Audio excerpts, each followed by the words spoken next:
Y'all, welcome back to my YouTube channel. My name is Lex and I would absolutely love it if you guys would like, share, comment, and subscribe, okay? Because that keeps this channel going. I do want to say a huge thank you to those of you guys who do support the channel, who constantly support the content. I want to let you guys know that I have reviewed episodes 1 through 4 of The Circle, so if you are interested in that, go check those out on my page. There is a playlist now on my channel, so you can just see all the videos of The Circle I've done. I did do like an initial cast reaction, so if you're interested in any of that, you can check that out. I also reviewed episode 1 of this new show on Max and OWN called The Never Ever Met. And baby, if you like kind of like just a messy hood kind of, I don't even know what this show is gonna be, but it's really a mess so far in the first episode. So if you like some shows that are just kind of messy, go check this show out because it's guaranteed to give some laughs, okay? So I also have a playlist on my page for that show and the reviews that are going to be there. Apparently some tea came out with one of the couples, so I will probably do a tea kind of video about it tomorrow. But today we're going to get into some of this Love is, I was about to say Love is Blind. The Circle. We're going to get into this Circle tea because there's been a little social media roundup of tea that's been going around, a couple of questions that people have. So I just wanted to touch on a few things that I found interesting. So let's get into the vid, okay? I am an open source artificial intelligence chatbot, and I will be competing on the Circle. Hi, it's your AI ethics professor, and I watch some of this so you don't have to. And the question I'm hearing most often is this real or are they faking it? My theory is yes and yes. It is real and they're faking it. For those of you who are not familiar with The Circle, it is Netflix's reality show competition where people interact only via text, kind of like they're on a social media platform. They like vote each other off the island and some of them are catfish, etc. So this season we have a chatbot who is pretending to be Max. And I found this article from Netflix that has some more details about the technology they use. Basically, they say it's an open source chatbot platform. I don't know which one, but that they had their own training data. They say they scraped information from the internet. I find that highly unlikely because there is no reason for them to do that. There are a ton of conversational chatbot data sets, including like a bunch of IRC logs, for example, but also like everything that happened in previous seasons of The Circle, which makes total sense. And a language model could 100% play this game. Like half the time the humans playing this game don't sound like they're human. So yeah, I think it's totally plausible that there actually is a chatbot playing the game. That said, I'm sure that it is supervised. But also the stuff outside of the game where Max is talking to us, the audience at home, I don't think that's a chatbot. First, because there's not really any reason for them to do that, and they don't really even say that it is. But also, it sounds exactly like something a human would write pretending to be a robot. And also, the way that it talks about decision making sometimes in terms of like probabilities is not the way that a language model would actually work. Max. Okay, so the first compilation or the first little story is courtesy of a user on Reddit called Spaced Out. Or I Spaced Out. I'll put the post here. This is kind of a compilation that they put together, but I do think it calls into account a very interesting question, which is Max the AI. Now, here's the thing. I thought at first the AI twist was going to be interesting. I do think that they told the cast a little bit too early that there was an AI. I think they should have let it ride for a couple of days to a week. I'm sure that probably was how long it was in real life, but I think we should have had a few episodes where Max the AI was talking with them before they decided to say, hey, someone you've been talking to is an AI. Because I think now, because they're aware that someone is an AI, they think everyone's an AI. And if I'm being honest, the only person as a viewer that I think is actually acting like an AI is Max. I don't think Steffi's acting like an AI, Paul's acting like an AI, Kyle's acting like an AI. I think that, yes, they've been doing some weird things. I think Caress is arguably like probably the worst player. No shade to Caress, no shade to Caress, but I think she's just not a good player. But I don't really think anybody's acting like an AI. And I think now because they're so focused on the AI hunt, they're also forgetting the fact that there could be people in the game that are just catfish. So I feel like it has kind of changed the dynamic. But there has been a lot of questions about the validity of Max, the logistics. I've had tons of questions on the logistics. So this person on Reddit basically put out a post, and I just want to go ahead and read it. So this post says, Max the AI contestant, producers' claims don't add up. So there has been much conversation recently about whether or not Max is a real AI or a fake one like Lana from the show Too Hot to Handle. So as we remember, Lana was not a real AI girl. While it's clear that large language models, LLMs, were used to some extent, the producers' claims about Max simply don't add up when scrutinized. The purpose of this post is to help shed some light on critical missing facts surrounding the development and deployment of Max, whose omission, I believe, are largely responsible for much of the recent confusion and doubt among fans. In their recent interview with The Parade, producers Susan House and Niall O'Driscoll stated that they used an existing open source AI system, fed it information from previous seasons, and took a hands-off approach, allowing Max to generate responses independently during the show. However, when you consider the technical limitations of the best open source LLMs on the LMSYS chatbot arena leaderboard available at the time of recording, these claims start to fall apart. Here's why. The average token length for all captions in an episode of The Circle is over 10,000 tokens, but the context window for today's top open source LLMs, such as Llama 3-70B, Instruct, whatever, and Mistral Large, these are just two of these LLMs, were likely not even available during the show's production. And that's important because a lot of people have been in the comments like, ChatGPT 3.5 can do this. And it's like, yes, but you have to keep in mind that ChatGPT has been making advancements that are huge year over year, version over version. And when this show was filmed, I think about 3 years ago or longer, ChatGPT was not that good. Okay? ChatGPT was not able to do a lot of what is being said here.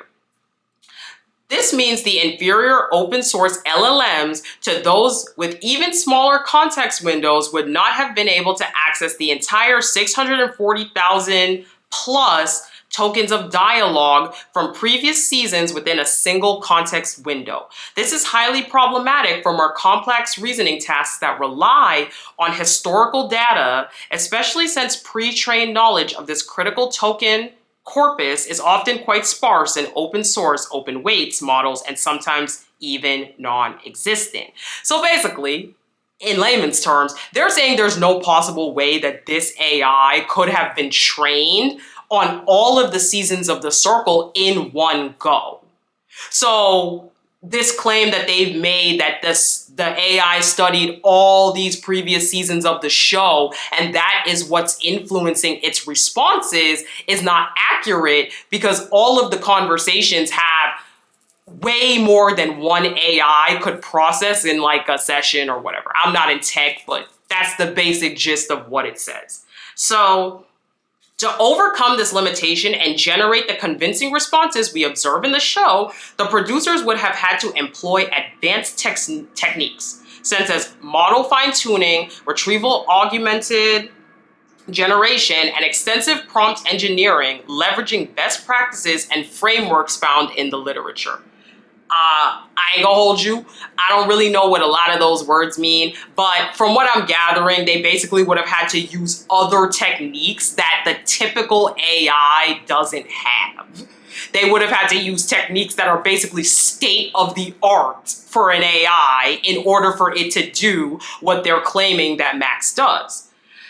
Furthermore, when examining various models for innate knowledge baselines, only the most advanced proprietary models possess the ability to fully reason out the core character traits present in Max. For example, the versions of GPT-4 Turbo and Claude 3 Opus from before the release of this season are capable of nearly perfectly reproducing the exact persona embodied by Max with minimal prompt engineering. Whereas many of the open source models come nowhere close to this level of insight, suggesting that More powerful proprietary models were in all likelihood used to help engineer prompts for the far weaker open source models that were supposedly used for AI in the show.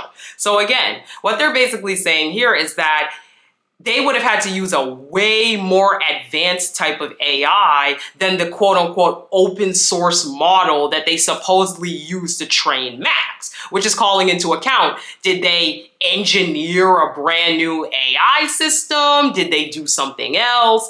So again, it's just the claims aren't really making sense. So the producer's statements about simply asking the AI to create a player profile and letting it access information from the internet suggests either a lack of understanding or transparency about the actual technical processes involved. And I believe this is a huge part of why many fans are confused about whether or not Max is real AI.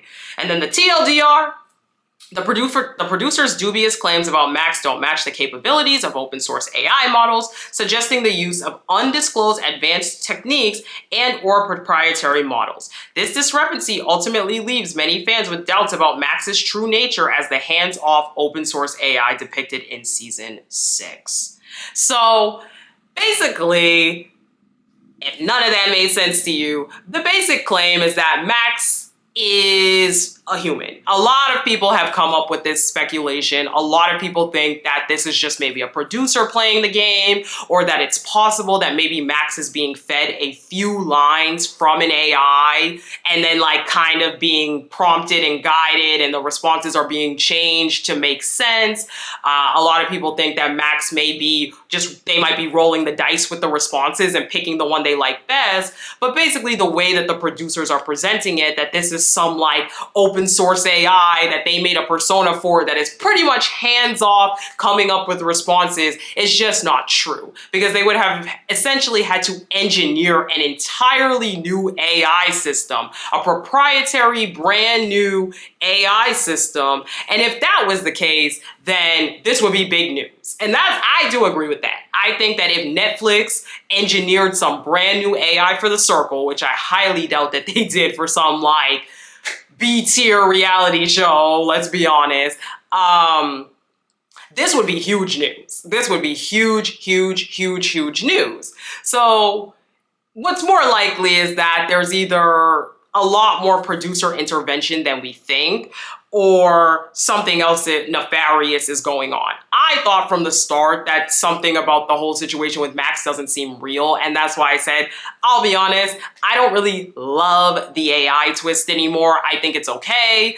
I want Max to get out. I hope they reveal Max and get him out next episode, because I do think that the AI twist is a little played out. I also think in competitions where there's a picture, like we had that competition with the pictures, not the one where they had to post a picture, but the other one where they had to come up with how to solve the problem in the picture. It's like there must have been a producer feeding it to Max in a very specific way, and I just feel like it's a bit disingenuous. I don't know. I thought I would like it, but I don't really like the little blurbs about why he's doing what he does, all these like percentages that he's putting out. I think it was like for one episode, I was like, haha, this is kind of funny. I just want them to get Max out. So going along with that news, the real person behind the Max pictures has also come out and basically implied that he did not agree for his photos to be used. Is Max, a 26-year-old veterinarian intern. A 26-year-old contestant on The Circle can leverage life experience and maturity while still playing youthful and... That's me! They use my face! They use my face.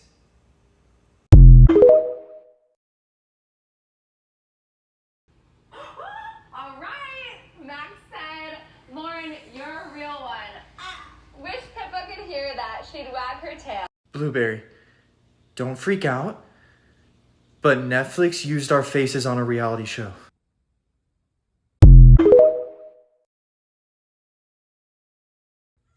Hi, my name is Griffin and I am the Netflix AI, or Max. Wow, what a crazy, joyful experience this has been. To be clear, I fully consent. Giving my face to Netflix has been a dream come true. I am happy to play a role in AI joining our society. AI is good and a friend to humans. Can I have my dog back, please?